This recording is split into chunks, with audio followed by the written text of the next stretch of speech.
बिस्मिल्लाहिर्रहमानिर्रहीम। अस्सलाम वालेकुम रिस्पेक्टिव व्यूवर्स। तो पाकिस्तान रेलवे के अंदर शानदार जॉब्स का ऐलान हुआ है। पाकिस्तान रेलवे के अंदर काफ़ी तादाद के अंदर जॉब्स आई हैं, तो काफ़ी सारी वैकेंसी हैं। तो जो इसके अंदर अप्लाई के अहल हैं उन सभी ने इसके अंदर अप्लाई करना है। तो अप्लाई का क्या प्रोसीजर है, क्या तरीक़ाकार है और इसकी जो अप्लाई है ये ऑनलाइन है या ऑफ़लाइन है, मैं अपनी इस वीडियो के अंदर आपको बताने जा रहा हूँ और आपको अप्लाई का तमाम तरीक़ाकार लाइव करके भी दिखाऊँगा। तो आपने बने रहना हमारी वीडियो के साथ, और अगर हमारे इस चैनल पर नए हैं तो लाजमी से सब्सक्राइब कर लें ताकि इसी तरह की टाइम टू टाइम अपडेट आप तक पहुंचती रहे। तो बगैर आपको कोई टाइम वेस्ट किए बढ़ते हैं और आपको ले चलते हैं एडवर्टाइजमेंट की तरफ। तो ये आप देख लें जॉब्स। तो सबसे पहले है जी कि जो जॉब है ना वैकेंसी है वो है जी कि track and infrastructure expert civil engineer चाहिए जी 4। और इनकी जो है ना रिक्वायरमेंट वो ये है कि आपका जी 30 साल का एक्सपीरियंस होना चाहिए रिलेवेंट फील्ड के अंदर, और मैक्सिमम जो एज है ना वो आपकी 62 साल होनी चाहिए। इसके अलावा दूसरे नंबर पे आ जाती है रेलवे रूलिंग स्टॉक एक्सपर्ट, और ये मैकेनिकल इंजीनियर चाहिए, ठीक है जी। और इसके लिए भी आपका जो एक्सपीरियंस है ना वो मिनिमम मैक्सिमम आपका 25 साल का होना चाहिए, और 62 साल इसकी भी एज रिक्वायर्ड है। इसके बाद तीसरे नंबर पर है जी कि रेलवे ट्रैक इंजीनियर चाहिए 6 चाहिए, और ये BSc होने चाहिए सिविल इंजीनियरिंग के अंदर, ठीक है जी। और आपका जो एक्सपीरियंस है ना वो होना चाहिए 15 साल का, और इसकी भी जो एज है ना वो 62 साल रिक्वायर्ड है। इसके अलावा जी रेलवे मैकेनिकल इंजीनियर चाहिए जी, ठीक है जी। इसकी जो एज है वो भी 62 साल है, और आपका डिप्लोमा होना चाहिए मैकेनिकल के अंदर, और इसके अलावा आपका जो फील्ड के अंदर एक्सपीरियंस है वो भी होना चाहिए 15 साल का। इसके बाद आ जाती है जी रेलवे ब्रिज इंजीनियर, तादाद जी 3 है जी, ठीक है जी। BSc होनी चाहिए सिविल इंजीनियरिंग के अंदर, ठीक, और आपका एक्सपीरियंस 15 साल का होना चाहिए, एज आपकी 62 साल रिक्वायर्ड है। इसके अलावा आपका जी रेलवे ट्रैक इंस्पेक्टर चाहिए जी 8 होने चाहिए, और डिप्लोमा आपका होना चाहिए सिविल के अंदर, ठीक है, और 25 साल का आपका एक्सपीरियंस होना चाहिए, ठीक है। और आपका जो एज की लिमिट है वो 62 है। इसके अलावा फिर आ जाते हैं रेलवे ब्रिज इंस्पेक्टर 6 चाहिए, सिविल इंजीनियर होने चाहिए, 25 साल का तजर्बा होना चाहिए, 62 साल एज रिक्वायर्ड है। इसके अलावा जी railway signing and telecom inspector चाहिए, डिप्लोमा होना चाहिए इलेक्ट्रिकल के अंदर, ठीक है जी आपका, और 62 साल आपकी एज रिक्वायर्ड है। तो ये कुछ वैकेंसियाँ थी।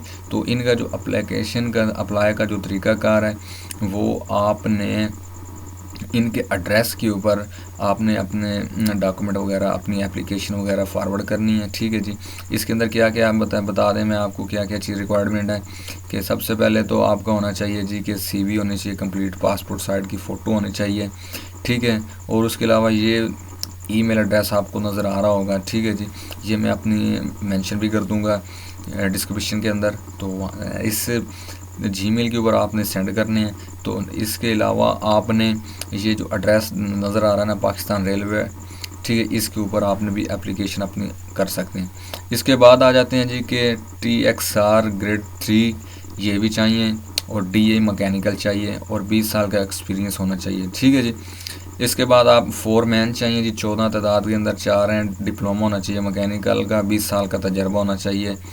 फिर TRX GR2 चाहिए जी 12 तादाद वैकेंसी की 6, डिप्लोमा चाहिए मैकेनिकल का, एक्सपीरियंस होना चाहिए 10 साल का। इसके बाद मिस्त्री चाहिए 9, उसके बाद वैकेंसी हैं 10, इसके लिए कुछ भी नहीं रिक्वायर्ड, आपका एक्सपीरियंस होना 10 साल का। उसके बाद फिटर चाहिए इनको, कोच बिल्डर चाहिए, वेल्डर चाहिए 18 तादाद में, तजर्बा आपका 10 साल का होना चाहिए, और ये टोटल वैकेंसियाँ हैं 50। इसके बाद आ जाता है फॉर्म EFO, ठीक है, स्केल इसका 14वां आपको मिलेगा। वैकेंसी हैं 4, डिप्लोमा चाहिए मैकेनिकल का, और जो तजर्बा है वो 10 साल का चाहिए। और उसके बाद है जी चार्जमैन FO, ठीक है, इसका स्केल है जी 12वां, वैकेंसी हैं 4, डिप्लोमा है जी मैकेनिकल का, और एक्सपीरियंस आपको होना चाहिए फील्ड का 10 साल का। इसके बाद JCM एंड SEE डीज़ल, ठीक है जी, इसका भी जो स्केल है वो 11वां है, ठीक है, वैकेंसी हैं 5 हैं, DA मैकेनिकल होना चाहिए, 10 साल का आपका एक्सपीरियंस होना चाहिए। इसके बाद आ जाता है जी skill wireman diesel and filter, तो इसकी भी जो वैकेंसियाँ हैं वो 14 हैं और तालीम आपकी मिडल चाहिए, तजर्बा आपका 10 साल का होना चाहिए, ठीक है जी। और सभी के लिए जो आपकी एज की लिमिट है ना वो 62 साल तक होनी चाहिए, इससे ज़्यादा नहीं होनी चाहिए, इससे कम हो सकती है, ठीक है जी। इसके बाद इनका कुछ इंस्ट्रक्शन है जी, कंडीशन है, ये आप देख लें इसके अंदर, ठीक है जी। आप इसको भी स्टडी रीड कर लेना, ठीक है। और उसके बाद है जी कि डॉक्यूमेंट जो इनको रिक्वायर्ड हैं वो चाहिए आपकी ऑल एजुकेशनल सर्टिफिकेट चाहिए, नेशनल आइडेंटिटी कार्ड चाहिए, रेलवे रिटायर्ड आइडेंटिटी, ठीक है जी। उसके बाद फ़ोटोग्राफी हो ये चाहिए, उसके बाद सर्विस ऑफ सर्टिफिकेट होने चाहिए, 3 फ्रेश पासपोर्ट साइज़ फ़ोटो का भी होनी चाहिए, 3 पासपोर्ट इन्वेलप होने चाहिए, ठीक है जी। तो ये सारा कुछ आपने जो एप्लीकेशन है ना वो सबमिट करनी है इस एड्रेस के ऊपर, ये जी personal officer Pakistan railway headquarter office Lahore. और इसकी जो लास्ट डेट है वो 20 है, 20 अक्टूबर 2023। मैं फिर रिपीट कर रहा हूँ, इसकी लास्ट डेट 20 अक्टूबर 2023 है। और ये जो एड्रेस है जिसके ऊपर आपने एप्लीकेशन को फॉरवर्ड करना है ये भी मैं अपना जीमेल और ये दोनों एड्रेस में मेंशन कर दूंगा, ठीक है ना। तो ये अपडेट थी, मैंने कहा मैं आपके साथ शेयर कर दूं। तो मिलते हैं इसी तरह की एक अच्छी किस्म की अपडेट के साथ, तो तब तक के लिए मुझे इजाज़त दे दीजिएगा और हमारे चैनल को लाजमी से सब्सक्राइब कर दिया करें। आपके एक सब्सक्राइब से हमें काफ़ी मोटिवेशन मिलता है। तो तब तक के लिए अपना ख्याल रखिएगा।